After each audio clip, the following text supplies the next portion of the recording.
अरे ये तो कुर्सी बचाओ बजट है। उनको कुर्सी बचाने के लिए जो पार्टी को लिए कुर्सी बचाते हैं उनके लिए बजट है। एनडीए वाला जो है उसका साथ नीतीश कुमार और आंध्र प्रदेश का उनको सेव करने के लिए, उनको पास में रखने के लिए इसका बजट है। ये इंडिया का बजट नहीं है, देश के लिए बजट नहीं है। वो लोग बंगाल का तो कुछ ही नहीं दिया है। बंगाली को वो लोग देखने नहीं सकता है, बंगाल को वो लोग देखने नहीं सकता है। They can't tolerate Bengalis, they can't tolerate Bengal people. वो साफ हो जाएगा बीजेपी बंगाल से। নমস্কার, কলকাতা টিভি অনলাইনে সকলকে জানাই স্বাগত। আমি রয়েছি স্বর্ণালী। আজ কেন্দ্রীয় অর্থমন্ত্রী নির্মলা সীতারামন তিনি সপ্তমবারের জন্য বাজেট পেশ করলেন সংসদে এবং সেখানেই কিন্তু যে বিষয়গুলিকে গুরুত্ব দেওয়া হয়েছে, আমরা প্রথমেই তার মুখে যে বিষয়টি শুনেছি যে পূর্বের যে রাজ্যগুলি রয়েছে, অর্থাৎ দেশের যে পূর্বের রাজ্যগুলি রয়েছে সেই রাজ্যগুলিকে বিশেষভাবে গুরুত্ব আরোপ করতে হবে। কিন্তু সেখানে যখন তিনি বিভিন্ন রাজ্যের ক্ষেত্রে বিভিন্ন বরাদ্দ ঘোষণা করলেন, বিভিন্ন প্যাকেজ ঘোষণা করলেন, তারপরে বোঝা গেল যে বাংলা কিন্তু একেবারেই সেখানে শূন্য, অর্থাৎ বাংলার জন্য কোনো কিছুই সেভাবে বরাদ্দ করা হয়নি। এবং সেই মতোই কিন্তু দেখা গেল, আমরা দেখেছি যে বিহারের ক্ষেত্রে যেমন 26,000 কোটি টাকা সেখানে সড়ক নির্মাণের খাতে খরচ করা হবে এমনটাই জানিয়েছেন কেন্দ্রীয় অর্থমন্ত্রী। তার পাশাপাশি অন্ধ্রপ্রদেশের ক্ষেত্রে সেখানেও কিন্তু 15,000 কোটি টাকার জন্য বরাদ্দ করা হয়েছে। কিন্তু তার পাশাপাশি যেখানে আমরা দেখতে পাচ্ছি যে বাংলা সেখানে কিন্তু সম্পূর্ণই বঞ্চিত। ঠিক এই বিষয়ে আমরা কথা বলবো। আমাদের সঙ্গে এই মুহূর্তে রয়েছেন আমাদের প্রতিনিধি অঙ্কুর ভট্টাচার্য। অঙ্কুরদা, আমরা আজকের যে বাজেট দেখলাম সেখানে কিন্তু প্রথমে পূর্বোদয়ের কথা বলা হলেও তারপরে দেখা যাচ্ছে যে বাংলা কিন্তু সম্পূর্ণই কোথাও গিয়ে বঞ্চিত রয়েছে। তো সেক্ষেত্রে মূলত ঠিক কোন কোন বিষয়গুলোকে এখানে মাথায় রেখে কেন্দ্রীয় অর্থমন্ত্রীর এই বাজেট কি মনে হচ্ছে? এখানে একটা রাজনীতি অবশ্যই ফ্যাক্টর হয়ে দাঁড়িয়েছে স্বর্ণালী, যেটা প্রথমেই বলতে হয়। কারণ এর আগেও আমরা দেখেছি বারংবার বাংলার পক্ষ থেকে বিজেপি বিরোধী রাজনৈতিক দলের বলেছে যে বাংলাকে কখনোই পছন্দ করে না এই বিজেপির সরকার, ফলে সে কারণে বারংবারই বাংলা বঞ্চিত থেকেছে। আজকে আমরা কি দেখলাম? কেন্দ্রীয় অর্থমন্ত্রী নির্মলা সীতারামন খুব স্পষ্টভাবেই তিনি বললেন যে তিনি একটা পূর্বোদয় যোজনার কথা ভেবেছেন। এই পূর্বোদয় যোজনায় কোন কোন রাজ্যগুলি রয়েছে? পূর্বের রাজ্যগুলি বিহার, ওড়িশা, পশ্চিমবঙ্গ, অন্ধ্রপ্রদেশ নাম ছিল, কিন্তু এই পূর্বোদয় ব্যাপারের মধ্যে, পূর্বোদয় প্রজেক্টের মধ্যে আদতে কি সেটা কিন্তু কখনোই স্পষ্ট করে এই বাজেটে পড়া হলো না। তার বদলে আমরা কি দেখলাম? যে পর্যটনের কথা বলা হলো, গুরুত্ব দেওয়া হবে। পর্যটনে কে সবচেয়ে বেশি গুরুত্ব পেল? গুরুত্ব পেল বিহার, রাজগীর, নালন্দা, বোধগয়া, এই সমস্ত জায়গাগুলো সমস্ত প্রজেক্ট মূলত পেয়ে গিয়েছে।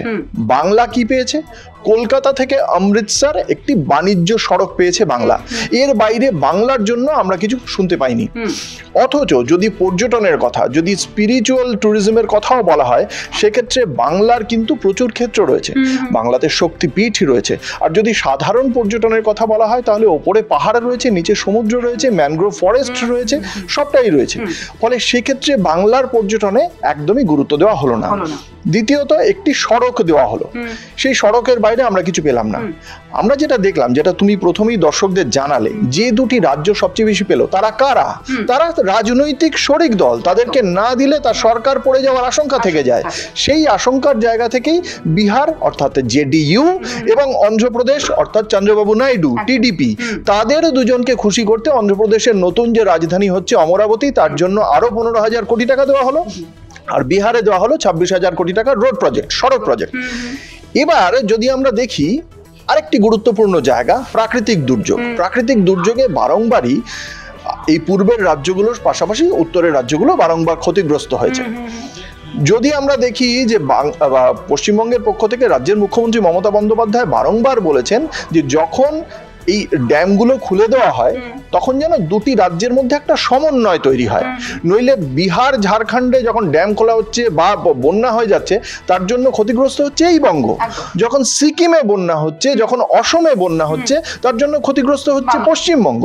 ফলে সেক্ষেত্রে আজকে আমরা দেখতে পেলাম যে এই অসম, সিকিম, বিহার এরা প্রত্যেকে এই বন্যার জন্য যে ক্ষতিগ্রস্ত হওয়ার জন্য যে পয়সাটা, সেই পয়সাটা কেন্দ্রীয় সরকারের থেকে বাজেটে ঘোষণা করে দেওয়া হলো।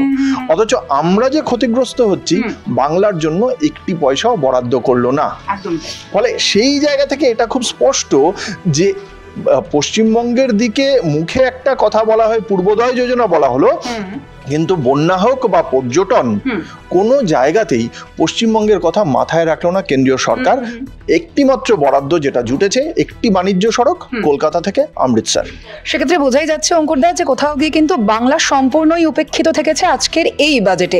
এবং তার পাশাপাশি আরো একটা বিষয় যেটা তুমি উল্লেখ করলে যে অবশ্যই চন্দ্রবাবু নাইডু এবং নীতিশ কুমার তাদের যে দল অবশ্যই টিডিপি এবং জেডিইউ সেই ক্ষেত্রে কিন্তু অনেকটাই গুরুত্ব আরোপ করা হয়েছে। অন্যদিকে বিজেপি যেমন বলছে যে এটা একটা স্বর্গের বাজেট, হ্যাঁ, বা স্বর্গীয় বাজেট। এবং আমরা শুনেছি প্রধানমন্ত্রী নরেন্দ্র মোদী তিনিও কিন্তু বলেছেন একদম অমৃতকালের জন্য এটা একটা বাজেট। তো কিন্তু বিরোধীরা তারা কিভাবে এই বাজেটকে দেখছেন?